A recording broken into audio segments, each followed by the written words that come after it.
একদিন রাজা কৃষ্ণচন্দ্র তার সভাসদদের সঙ্গে রাজসভায় বসেছিলেন। চারপাশে সবাই নানা রকমের আলোচনা করছিল। রাজা কৃষ্ণচন্দ্র হঠাৎ প্রশ্ন করলেন, বলো তো, মানুষের সবচেয়ে বড় সম্পদ কি? একজন বলল, ধন সম্পদ।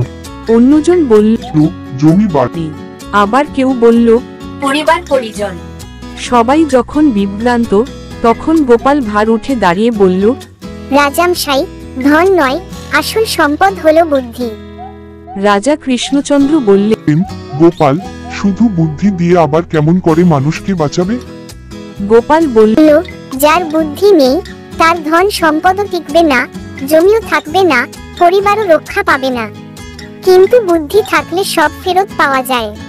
রাজা বললেন, যদি বুদ্ধি আসল সম্পদ হয়, তবে এখনই প্রমাণ করো। গোপাল হাসিমুখে উত্তর দিল, রাজামশাই, যদি আমি এখন বুদ্ধি দিয়ে সবাইকে হাসাতে পারি, তবে বুঝবেন বুদ্ধি সবচেয়ে বড় সম্পদ।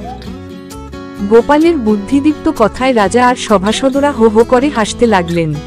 রাজা খুশি হয়ে গোপালকে পুরস্কার দিলেন এবং বললেন, তুমি একেবারে ঠিক বলেছ, বুদ্ধি মানুষের সবচেয়ে বড় সম্পদ। নৈতিক শিক্ষা, ধন নয়, বুদ্ধিই মানুষের আসল সম্পদ। ভিডিওটা যদি ভালো লাগে তাহলে লাইক, কমেন্ট, শেয়ার এবং সাবস্ক্রাইব করবে প্লিজ।